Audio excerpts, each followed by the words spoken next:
Students, ये जो topic है ये नासा एस्ट्रोस मिशन, ठीक है। जैसा कि इमेज से दिख रहा है कि एक बैलून जो है ये फुटबॉल के आकार का, मतलब बैलून सा यहाँ पे दिख रहा है, पर वास्तव में ये एक बड़े स्टेडियम के आकार का बैलून है।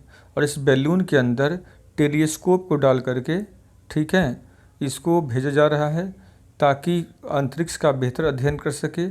ठीक है, चलते हैं हम लोग एक्चुअल स्लाइड पे, कहाँ पे क्या है। तो हम बढ़ते हैं अपनी स्लाइड की तरफ। अब जरा स्लाइड को देख करके आप लोग यहाँ पे इसको देख सकते हो। देखो ये स्ट्रोस मिशन क्या है, समझते हैं इसको। यह 8.4 फुट ऊंचा टेलीस्कोप, ठीक है, पृथ्वी के वायुमंडल के समताप मंडल में भेजा, ठीक है ना, भेजा जाने वाला है। और ये कौन भेजेगा? नासा इसको भेजेगा। इसके लिए नासा इस टेलीस्कोप को एक फुटबॉल के आकार के गुब्बारे में रखकर आकाश में भेजेगा। अब ये साइज यहाँ पे दिख रहा है फुटबॉल का, पर धीमे धीमे क्या ना, ये इसमें के अंदर जो गैस भरा जाएगा उसके कारण इसका आकार इतना बड़ा हो जाएगा कि वो स्टेडियम के साइज का हो जाएगा, ठीक है ना। इस मिशन का नाम क्या है? एस्ट्रोस, ठीक है ना। और एस्ट्रोस का पूरा फुल फॉर्म होता है astrophysics stratospheric telescope for high spectral resolution observations at sub millimetre wavelength.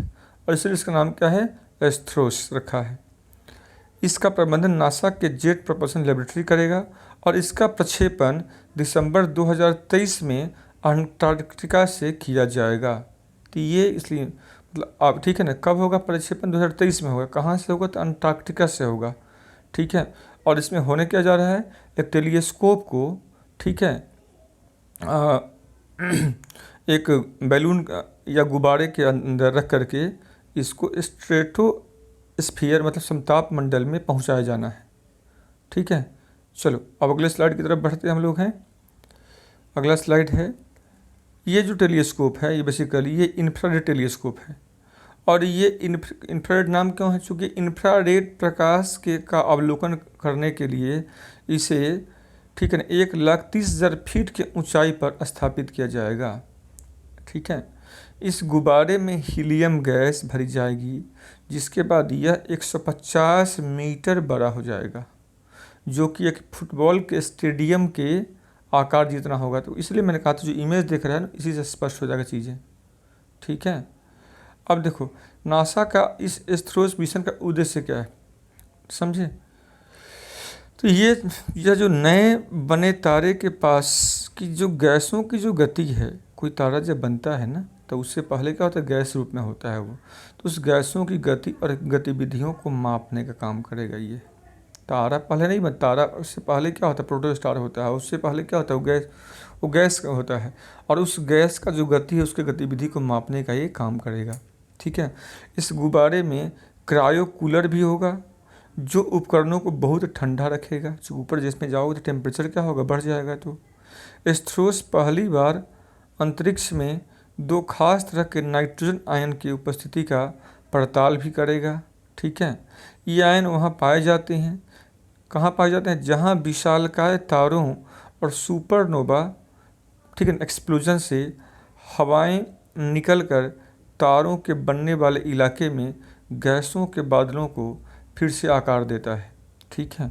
अब सुपरनोवा जो एक्सप्लोजन समझते हो ना, इतना बड़ा एक्सप्लोजन है उसे पूरा जो गैलेक्सी है वो थर्रा जाता है, समझ रहे हो। जो हमारा ब्रह्मांड है वो थर्रने जाता है इस एक्सप्लोजन से। और उससे जो निकलेगा जो गैस, ठीक है, और वो क्या कौन सा आकार लेगा, क्या स्वरूप लेगा, तो इसका भी ये अध्ययन करेगा। यह मिशन विशालकाय सितारों की अनसुलझी पहेलियों और मिल्की वे गैलेक्सी में उसके गठन के बारे में जानकारी प्राप्त करेगा, ठीक है। मतलब जो तारे हैं उन तारों से जुड़ा हुआ जो अभी भी जो जैसे बहुत सारी चीज़ हैं कि तारे कई प्रकार का होता है, कौन तारा क्या निर्माण होता है, उस तारों के अंदर कौन सा अभिक्रिया होता है, तो उन अभिक्रिया जैसे मान लो न्यूक्लियर फ्यूजन होता है, ठीक है। और किस स्टेज में जा कर के वो वाइट ड्वार्फ बनता है, कैसे वो जाइंट स्टार बन जाता है, कैसे वो सुपरनोवा में बदल जाता है और कैसे सुपरनोवा एक्सप्लोजन होता है। तो कई सारे अनसुलझे जो बातें हैं जिसकी जानकारी हमें सटीक अभी भी नहीं है, तो उसके विषय में जानकारी ये प्रदान करेगा और इसके लिए इस अभियान को किया जा रहा है। अब इस टेलीस्कोप के इतनी ऊंचाई पर ले जाने का कारण क्या है? उसका कारण सिर्फ सीधा सीधा ये है, मैंने पहले ही बता चुका हूँ कि इसका एक ही उद्देश्य है कि भाई इंफ्रारेड टेलीस्कोप बहुत ही संवेदनशील टेलीस्कोप होता है, इसलिए इसे व्यवधानों से दूर रखना पड़ता है, ठीक है, जिनके पृथ्वी की सतह पर होने की बहुत ज़्यादा संभावना होती है। इसलिए नासा अपने वेब टेलीस्कोप अंतरिक्ष में स्थापित करने की तैयारी कर रहा है, क्योंकि कई दफ़ा ये भी होता है कि जो दूर दराज में से या पृथ्वी का जो वायुमंडल है, इसमें क्या होता है ना, बाहर से सुदूर अंतरिक्ष से कई तरह की तरंगें आती रहती हैं, कई तरह का इलेक्ट्रॉन, प्रोटॉन, न्यूट्रॉन पार्टिकल आते रहता है, और ये टेलीस्कोप को सही से इमेज लेने में, उसका जो चित्रण करने में वो बाधा डालता है। तो इस बाधा से बचने के लिए, और आप एक चीज़ और जानते हो कि दुनिया भर में कोई भी टेलीस्कोप है तो सारे के सारे टेलीस्कोप कहाँ पे लगा था, किसी ऊंचे स्थान पर टावर खड़ा करके उसको स्थापित किया जाता है, ताकि वो बेहतर चित्रण कर सके और उस पर पोल्यूशन है या कोई रेडिएशन है उसका उस पर असर न पड़े, ठीक है। तो चलो, थैंक यू।